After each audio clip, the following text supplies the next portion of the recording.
Punimet që kanë filluar në një pjesë të rrugës Murat Baftiari në Tetov, që ishte në gjendje të mjerueshme, tani e disa kohë nuk janë duke përfunduar. Punimet kanë filluar kohë më parë, kanë shkaktuar shumë të lashe dhe probleme për banorët e kësaj lagje, të cilët hasin vështirësi për të lëvizur lirshëm.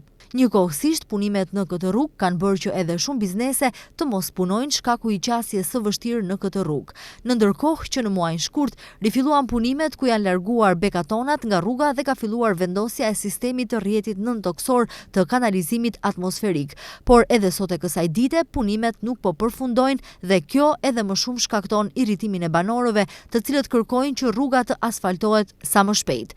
Nga komuna e Tetovës thonë se me përmirësimin e kushteve klimatike me njëherë do të fillohet me punë, kur fillimisht do të bëhet tamponimi dhe më pas asfaltimi. Tek rruga Murat Baftiari aktualisht është përfunduar, domethënë pjesa e ujësjellësit, sigurisht ka ngelur tamponimi dhe asfaltimi, gjë që këtë kohë është pezulluar për shkak të kushteve atmosferike. Në momentin që do të ketë përmirësim të kohës, do të fillohet me njëherë me punë.